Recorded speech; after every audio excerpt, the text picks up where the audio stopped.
começou sua carreira de bailarina e coreógrafa no Balé de Minas Gerais. Foi. De Minas, você foi para o Rio de Janeiro, onde dançou no Corpo de Baile Municipal.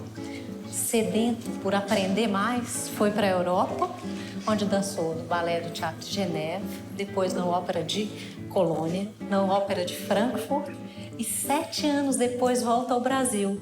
Em pouco tempo, ele cria, junto com Marica Gidali, o Balé Estágio. Desde seu início, na década de 70, o Balé Estágio está comprometido política e humanamente com a arte brasileira.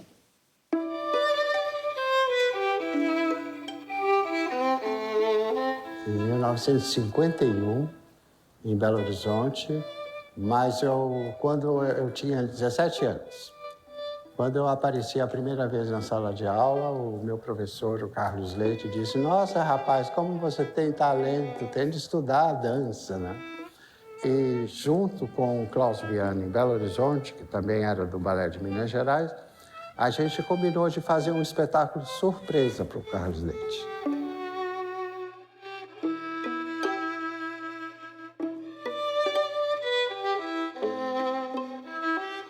E eu fiz, né, assim, a coreografia, peguei uma música dificílima de Beethoven, né, da Sonata ao Luar, e pronto, estava pronto. O Klaus fez a coreografia também muito interessante, o professor voltou, a gente se apresentou no teatro para ele, em homenagem, e ele chegou perto de mim e disse assim: "Mas, menino, onde é que você copiou essa coreografia?" Eu disse: "Eu não copiei, eu fiz a coreografia." Então foi aí a minha primeira coreografia.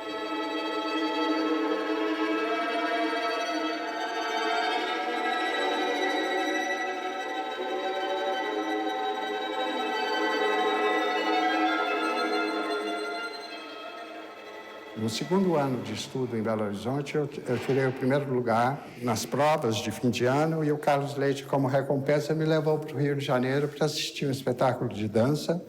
Depois do espetáculo, nós fomos atrás no palco e estava lá a Tatiana Leskova e ele disse para a Tatiana: "Olha, esse menino aqui tem muito talento." Ela disse: "Manda ele para mim, manda ele para mim."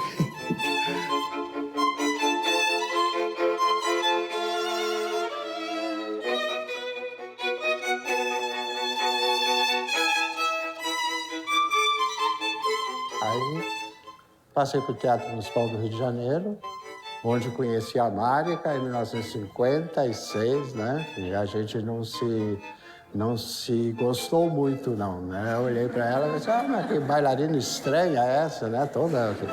E ela, a mesma coisa. Ela dizia assim: "Ah, mais um talento que vai se perder por aí."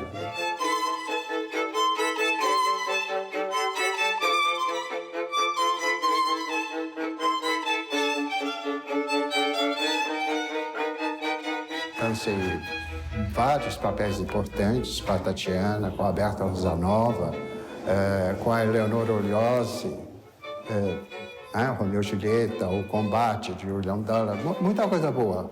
Sinfonia Amazônica, Gaieté Parisienne, que tinha um acervo muito grande das obras do Leonid Massin, lá no Teatro Municipal. O Teatro Municipal, nessa década de 50, ele era uma referência nacional, sul-americana, como foi também o Teatro Colón de Buenos Aires, que hoje em dia está. Mas eram dois expoentes, assim, referencial da dança latino-americana, não é? Mas eu sentia falta desse aprimoramento técnico e fui para a Europa.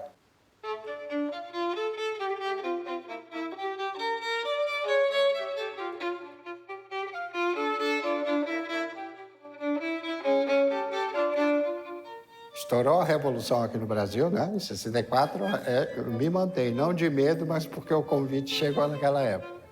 E eu fui para Geneve, a convite do Sérgio Golovin, através da Beatriz Consuelo, uma grande bailarina brasileira.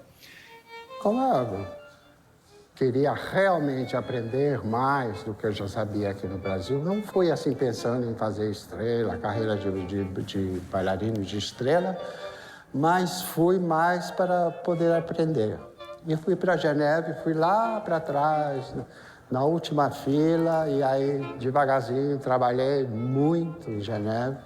fui passando para frente, cheguei a solista em Geneve, depois de Geneve fui para Colônia, dancei 1 ano em Colônia, também já fazia primeiros papéis, e aí fui para Frankfurt Main, uma outra cidade na Alemanha, onde me tornei primeiro bailarino, até 1969, quando bateu na minha cabeça aquele momento de decisão.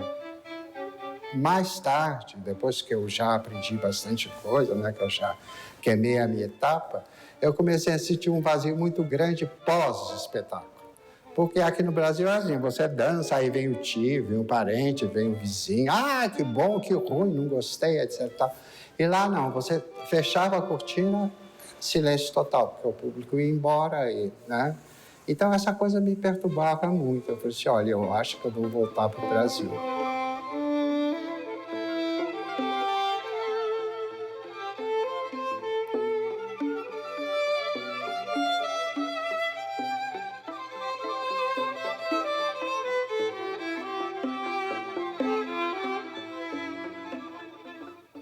Fui convidado para dar um curso de balé clássico em Curitiba, em 1971, em janeiro de 71. E eu aceitei. Eu estava voltando da Europa e quando eu já adentrava assim, pela rua, no portão de entrada dos artistas do Teatro Guaíra, do outro lado assim eu vi uma pessoa vindo. Eu disse, Marica, não é possível. 10 anos depois a gente se reencontra, não é? E tinha 25, 30 bailarinas na sala de aula e eu, assim, muito egoisticamente, só dava aula para ela. Né? Aí ela estava, assim, muito bonita, vestida com um colã, né? Essa coisa que a bailarina usa, meio transparente. Eu passava perto dela, você está querendo conquistar o professor. Né? Não foi? Está querendo conquistar o professor. Realmente ela me conquistou.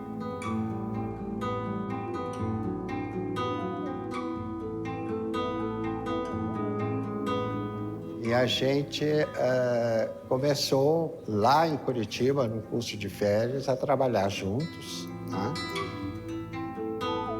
Quando eu dançava um padedê com ela, eu me sentia ela. Quer dizer, esse é o padedê perfeito, né? O homem, ele é a mulher, porque ele tem de manejar a mulher. Se ele não sabe o que a mulher está sentindo, né? Ele não vai segurar direito. E a mulher é a mesma coisa, ela fecha os olhos e se entrega para o homem. Quer dizer, fecha os olhos entre aspas, não vai dançar de olho fechado. Mas é uma coisa de absoluta confiança.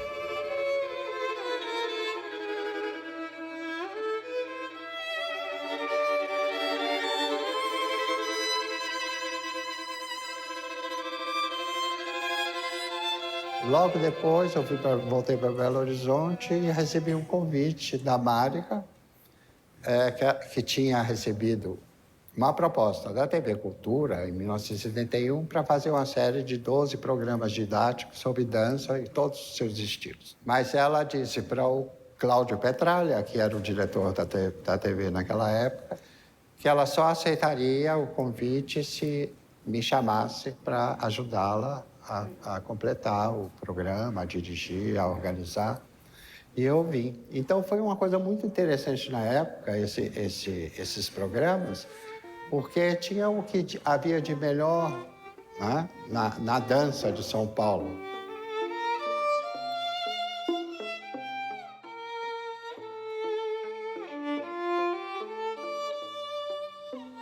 Então, pensamos, na época, de prosseguir com o trabalho com as pessoas que tinham feito a série na TV Cultura, exatamente para abrir campos de trabalho para o bailarino que não existia na época, né? Então, nós simplesmente juntamos as nossas experiências para fazer uma companhia de balé que não fosse um espetáculo de balé. Não seria para 5 minutos e nem para um espetáculo. A gente queria abrir campo de trabalho. Na verdade, era só isso que eu tinha na cabeça, eu desse também. Todo o resto nasceu depois.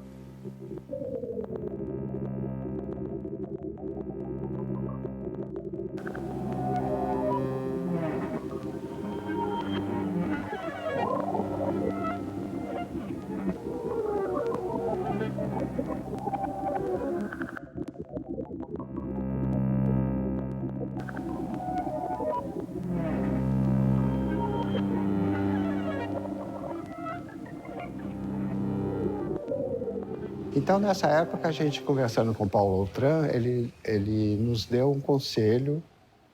Vocês deviam fazer como o teatro faz no Brasil. Ele não só fica nos grandes centros, mas viaja por todo o Brasil se apresentando e é um campo de trabalho para vocês subsistirem. Mas com o correr da companhia pelo país, a gente começou a perceber que a gente estava falando muito estrangeiro demais. O primeiro programa que nós tivemos, em 71, ainda sofria muitas influências alienígenas da Europa, era bastante colonizado, né? E a população que a gente atingia fora dos teatros são gente extremamente sensíveis, né? E eles achavam muito bonito, mas não entendiam os hieroglifos do balé, né? E a gente começou, então, a buscar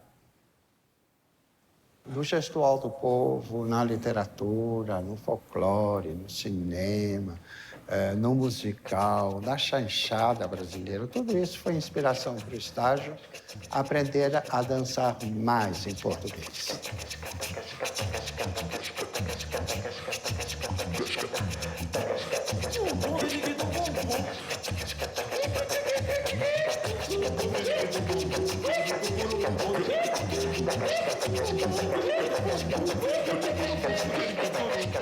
O estágio é realmente pioneiro na dança, na profissionalização da dança no Brasil, de abrir espaço de possibilidade para se dançar, para todos dançarem, não só meia dúzia.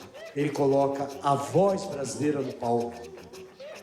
O estágio dançou o Brasil, as várias faces do Brasil, os vários rostos do Brasil. O estágio descobre o Brasil e descobre quem faz dança no Brasil.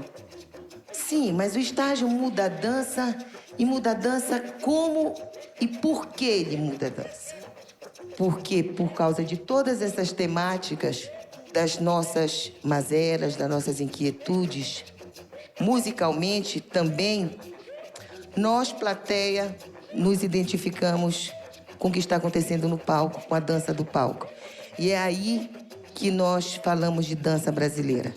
Aí nós passávamos em todos os rincões, onde tinha a possibilidade de armar o nosso cenário, o nosso tablado. A gente armava, apresentava o espetáculo e com isso o estágio se tornou extremamente popular. Todo mundo sabia, conhecia o estágio, viajamos várias vezes e foi talvez a companhia artística brasileira que tenha mapeado mais o Brasil.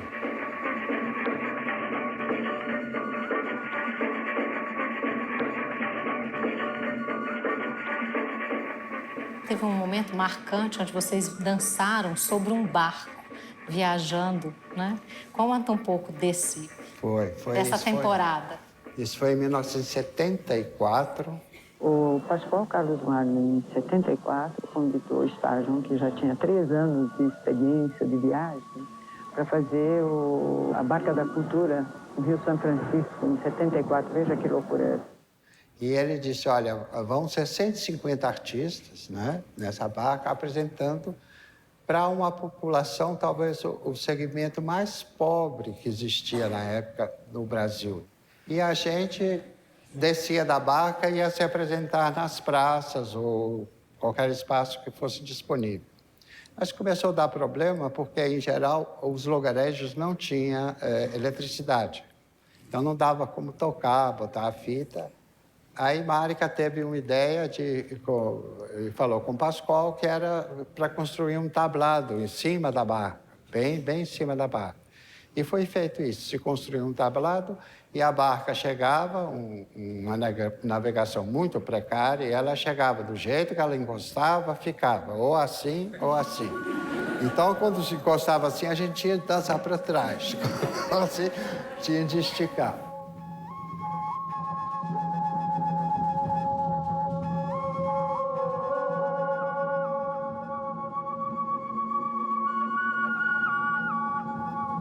Conta um pouco, então, do Xingu, para quem não conhece essa Xingu história. foi uma experiência maravilhosa. A Tânia Quaresma, que é uma diretora de cinema, que faz cinema, ela queria fazer um filme sobre o resultado que seria o encontro do civilizado com o primitivo. E fomos nós para o Poço Leonardo, no Alto Xingu. Chegamos lá, falamos assim, bom, nós vamos nos apresentar com música do Egberto Gismonti. Estava lá o Egberto Gismonti, Maurício Kubrusli, uma equipe de jornalistas, de tudo, né, para ver. E a gente foi, assim, muito querendo mostrar para os índios a nossa beleza, a nossa maquiagem, a nossa técnica. Então, apanhamos de 20 mil, né? Porque, imagina, um lapisinho, um blush nos bailarinos, com aqueles índios, um pintando os outros, com urucum, com coisa preta e desenhos. Eu falei, pronto, já não podemos voltar para São Paulo.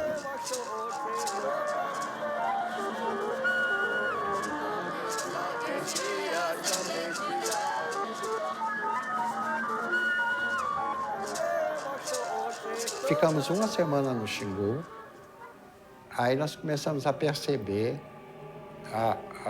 a beleza, a perfeição daquela sociedade.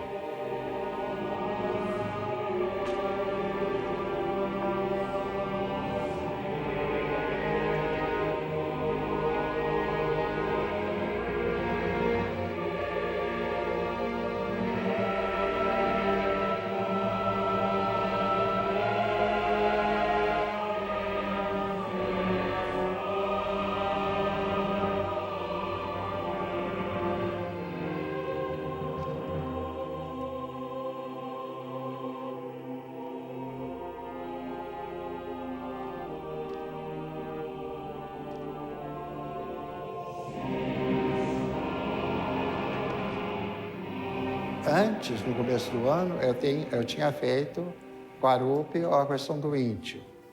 E a gente queria ver, em loco, se a nossa pesquisa estava válida, se era aquilo mesmo. E foi muito legal, porque a gente viu tudo aquilo. Aí os índios, não, tá certo. A gente agradece muito a vocês, porque vocês agora vão falar de índio. O índio precisa falar para defender, não sei o que, E ficamos muito felizes com isso. Eles vieram do Xingu para assistir no Teatro Municipal.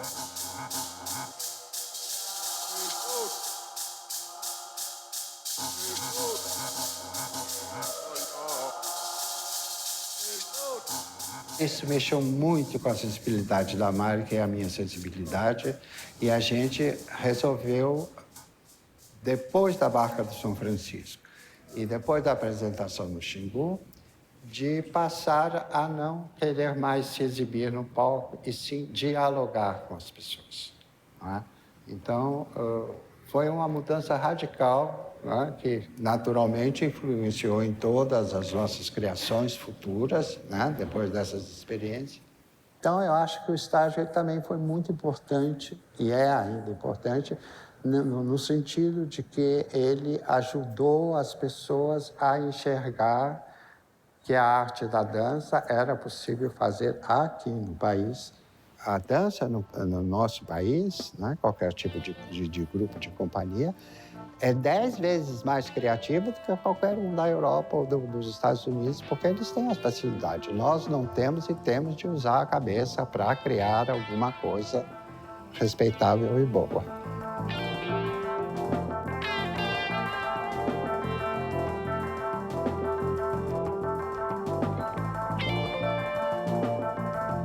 Quem é esse deste coreógrafo?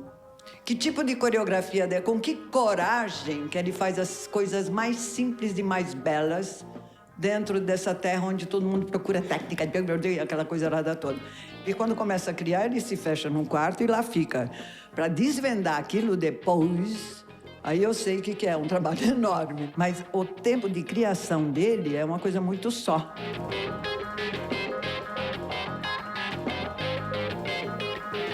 Às vezes, andando na rua, eu tenho a ideia, a inspiração de fazer um determinado tema, um determinado motivo. Às vezes, correndo no Ibirapuera, às vezes uma música me inspira, às vezes um tema de jornal também me inspira. Então, é uma coisa que eu não sei explicar. O estágio, ele é um balé repórter, um balé daqui e do agora. Que vai buscar no homem da rua a transposição ponte para qualquer Brasil, desde que ele tenha assumido o compromisso de refletir o país, o sentimento, o ritmo, a cor mesmo na falta da cor, com a música. Esse é o Décio Odeiro. Mas o incrível de tudo é que o Décio pincela os nossos corpos. Ele consegue descobrir o que a gente melhor sabe fazer e faz com que a gente desenvolva no momento da dança momentos sublimes de prazer. Ele, como acho que quem bailarino que trabalhou com ele sabe que ele faz poste dançar, que é trabalhar cada criança no seu contexto, no seu físico, no que ele pode e o que ele tem de melhor você consegue olhar e consegue buscar lá. O Décio acrescenta essa coisa da ação. O movimento não fica um movimento vazio.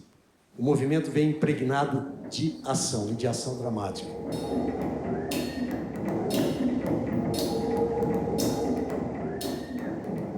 O estágio, desde sempre, dançou em todos os lugares, então já levava essa arte a todos os cantos do país. Mas também teve um momento que vocês começaram a pensar e a olhar mais de perto como a dança podia ser esse elemento transformador na educação também. A gente questionou o que fazer com a arte da dança, não só subir no palco para mostrar beleza e luzes, mas se a arte da dança poderia ajudar esse segmento mais carente do Brasil.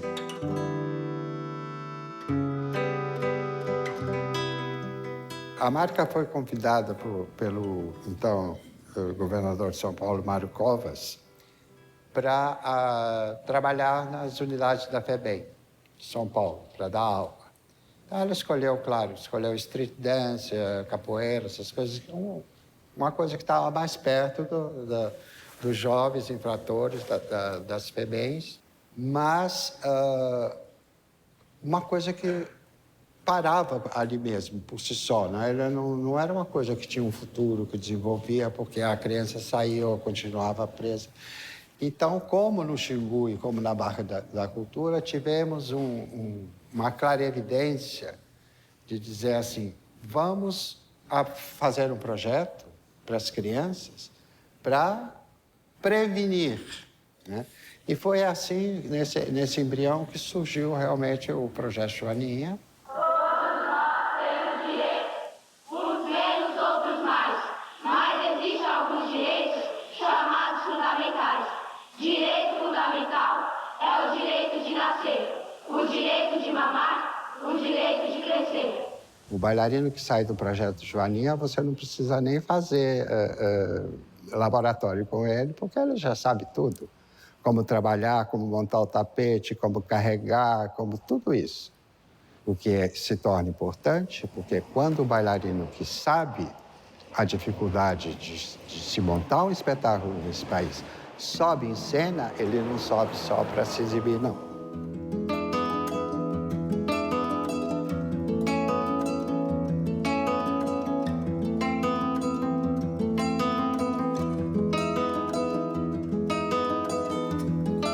Como que a gente poderia entrar dentro das escolas?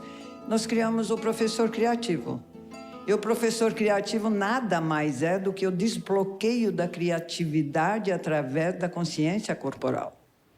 O sorriso, a alegria das crianças entre 7 e 16 anos é um estímulo assim tremendo para a gente continuar a viver muito da dança e para a dança.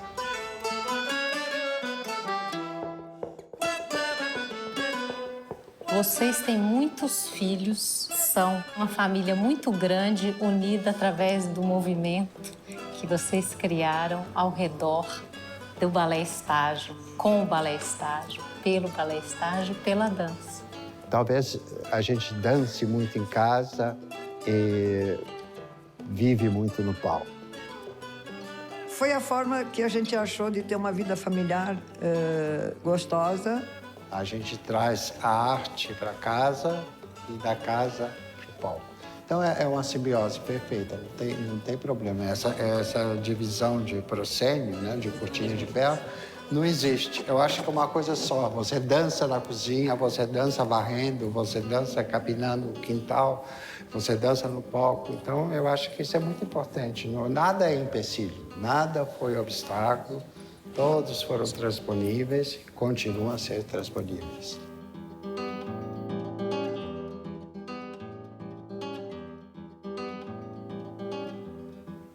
Ele se sente na obrigação de não permitir nem o mundo ser feio. Ele é tão lindo por dentro que ele quer pôr tudo isso para fora. Eu não sei, ela tá entranhada dentro de mim. Eu não saberia te dizer o que ela significa. Eu acho que sou eu. A dança sou eu.